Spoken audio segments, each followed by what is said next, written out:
Personajes de carne y sabueso. Nos situamos en junio de 1954 en Madrid. Son las 11 de la noche en el Teatro Fuencarral, en la calle del mismo nombre. Un gran cartel luminoso está desde hace varias semanas y se trata de la obra Metidos en harina, de la productora La Blanca Doble, de los conocidos humoristas Zori, Santos y Codeso.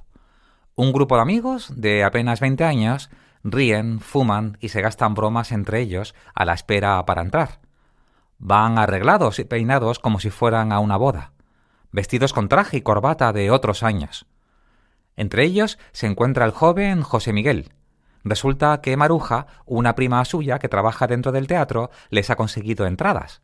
Y dentro del teatro, como guardarropa y tabaquera, trabaja la bella Carmen. José Miguel cruza una mirada con Carmen y suspira al instante. Es la primera vez que la ve y literalmente le encanta. Le sonríe, utiliza todos sus dotes de adulador, de esa facilidad de verbo que no todos tienen.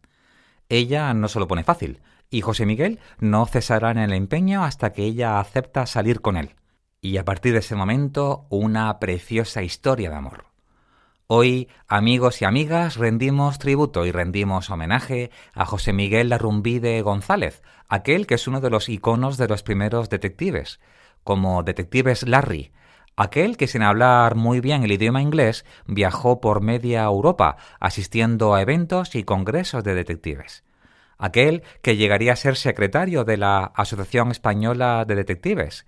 Aquel que fue nombrado miembro de honor en el IV Congreso Internacional de Detectives Privados en Madrid, uno de los primeros congresos internacionales celebrados en España.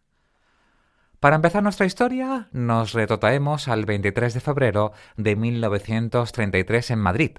Es el día que nace nuestro protagonista. Su padre, Enrique Larrumbide, de origen vasco. Su madre, la joven salmantina Celestina González. Es un día de alegría y felicidad en la casa de los Larrumbide. Ha nacido su esperado hijo. Cuando nuestro protagonista tiene tan solo 2 años, fallece su padre. Como no puede ser de otro modo, esto condiciona su vida. Su madre no se volvería a casar. Además, recién viuda, se arma de valentía y decide dejar Bilbao para viajar a Madrid, donde están sus 2 hermanas. Necesita su apoyo más que nunca, tiene el propósito de retomar su trabajo y esto le va a permitir tener la mente ocupada. De modo que nuestro pequeño José Miguel crece arropado por sus 2 tías y una madre que lo adora. Los ingresos familiares provienen de la conocida cafetería Granja Callao, en la prestigiosa calle madrileña Gran Vía número 40. Antes había sido Granja Figo Callao y en la década de los años 30, Bar Broadway. Una cafetería especializada en meriendas al estilo norteamericana. Zumos, batidos, tortitas con nata, cócteles. Como referencia, estaba situada justo al lado de la famosa tienda de discos Avenida Radio. Su madre, una extraordinaria emprendedora y guapa mujer con excelentes relaciones. Supo sacar a su hijo adelante con los mayores privilegios que estas décadas se podían permitir. Nuestro pequeño pasa muchas horas en la cafetería.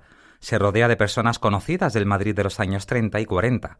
Toreros como Manuel Mejías, Fermín Espinosa, El Estudiante o Juan Belmonte. Artistas como Manuel Luna, Antoñita Colomé y Estrellita Castro, y también varios intelectuales. Eran con seguridad habituales del local. Cuando nuestro protagonista cumple 9 años, un nuevo terremoto está a punto de suceder en su vida. Sufre la enfermedad de la polio. Esto le impidió caminar durante un tiempo y eso le condiciona toda una infancia. Tiene que poner el máximo foco en la rehabilitación y en el deporte. Poco a poco se forja en él la personalidad de un chico rebelde. Digamos que más que rebelde era poco conformista. Era un jovencito tremendamente divertido, hiperactivo de corazón, independiente. Le encantaba la sensación de libertad.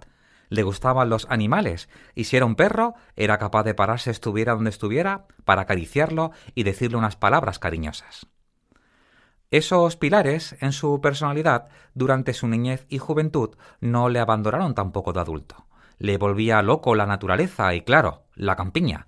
Era muy bueno con los deportes. Siempre que pudo jugaba al tenis, nadaba o jugaba al fútbol.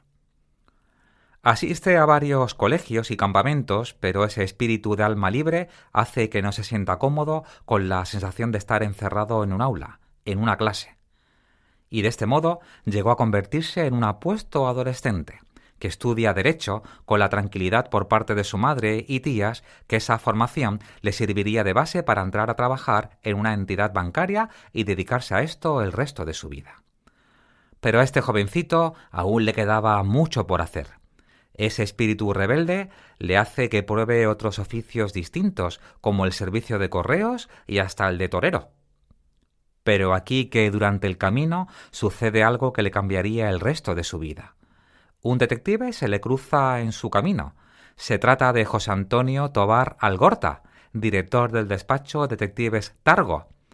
Un maestro y una cuna también para otros detectives como Manuel Martínez Fernández, que años más tarde y de modo independiente crearía Detectives Monopol y al que también dedicaremos un especial de personajes de carne y sabueso. Volviendo a nuestro protagonista, descubre que la investigación era una profesión que le alimentaba las sensaciones que necesitaba. La creatividad, la libertad, la independencia, el no tener rutinas y que cada día fuera distinto al anterior y al siguiente. Sin duda, había dado con el trabajo de su vida. De modo que alrededor de esta profesión dedicaría el resto de sus días. Una profesión que, además de amarla, hace que fuera incansable por su alta capacidad de trabajo. Hay que resaltar que, del mismo modo que ocurre con muchos hombres una vez que conocen a la mujer de su vida, en su caso fue el conocer a Carmen, aquella que trabajaba en el interior del teatro como tabaquera y guardarropa. Ella fue un auténtico regalo de su vida, su guía, su compañera, su apoyo, su consejera. Él era hijo único, ella la segunda de 3 hermanas. Él educado en la libertad de cometer sus errores, ella criada de modo tradicional y recto. Y aun así, estaban hechos el uno para el otro. Fruto de ese amor, tendrían 2 hijos. Primero, Carmen, que nace en 1961, y más adelante, José Miguel, que nace en 1966. Como muchas parejas de entonces, al casarse no tenían los recursos suficientes para vivir de manera independiente, de modo que hasta 2 años después de nacer su hija mayor, el matrimonio no puede tener su propia casa independiente. Él se centra y pone el foco en el trabajo, en conseguir ingresos. Viajaba donde fuera necesario para atender un cliente, hacer una vigilancia o un seguimiento. Con calor, con frío o incluso enfermo. Dicen que en una ocasión tuvo grandes problemas de pulmón y esto no fue impedimento para realizar un servicio nocturno. Incluso fijaros en la curiosidad que durante el embarazo de su primera hija, nuestro detective tuvo tuberculosis. Se le perforó un pulmón porque se quedó dormido en un tren volviendo de un servicio en Bilbao. A partir de 1963 obtiene su propia licencia de investigador privado, es la número 26, y con esa experiencia adquirida en los últimos años decide crear su propio despacho. Hemos hablado en otras ocasiones de lo importante de elegir el nombre comercial adecuado. En su caso, hace algo similar a su último jefe, aquel que del apellido Argota creó la marca Targo Detectives. En este caso, su apellido era Larrumbide, pero dio con un nombre perfecto, Larry, Detectives Larry. En un primer momento, en la dirección calle Arlabán número 7 de Madrid. Sus especialidades, investigaciones privadas laborales, aportación de pruebas jurídicas. Más adelante abre una sucursal en Sevilla, en la calle Virgen Luján número 18, ampliando sus servicios a conductas dudosas, informes de solvencia y prematrimoniales. De modo que tiene que viajar continuamente de Madrid a Sevilla y de Sevilla a Madrid. Es necesario desde el inicio confiar en alguien que se encargue de dirigir la sucursal. Y en una primera etapa delega en el detective Perfecto Cuesta y en una segunda etapa en José María Parente. Es en una tercera etapa cuando la delegación de Sevilla la dirige José Miguel Larrumbide Pérez, un joven detective que procede de Madrid, que es su hijo y que se empieza a forjar con lo aprendido de la profesión por su padre, en la investigación de los clientes, en las necesidades y en cómo cubrirlas. Hay que resaltar que nuestro protagonista fue un adelantado a su tiempo, un pionero.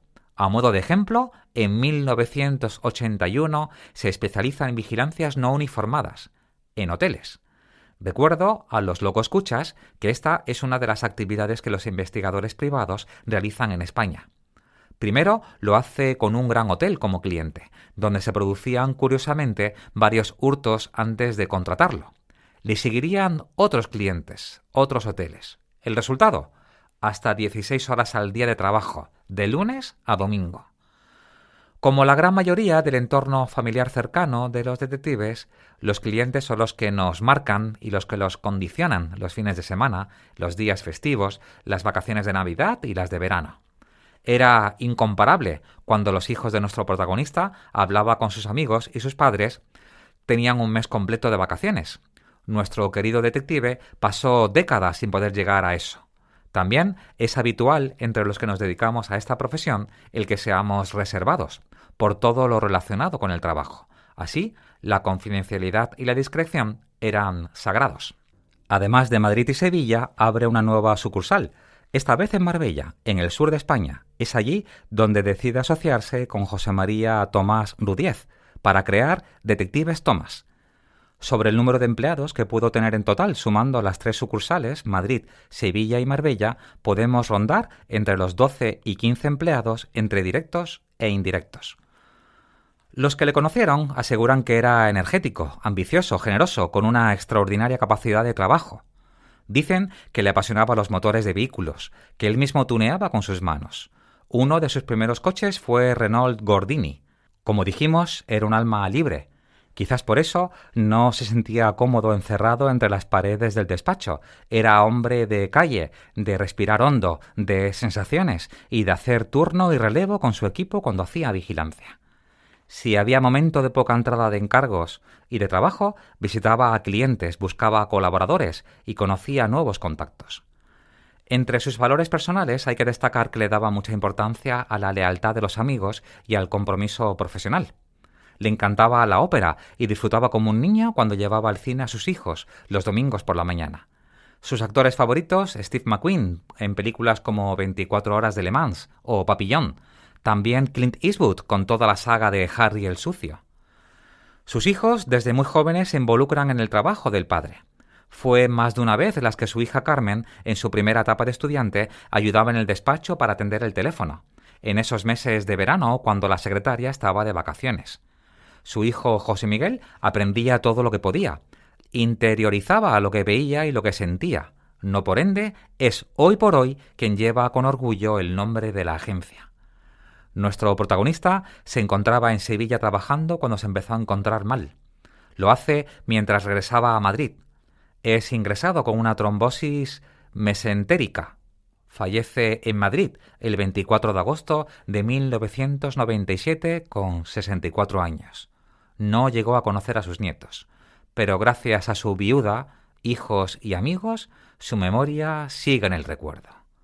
Hasta aquí nuestro homenaje a José Miguel Larrumbide González, nuestro protagonista de hoy en Personajes de Carne y Sabueso.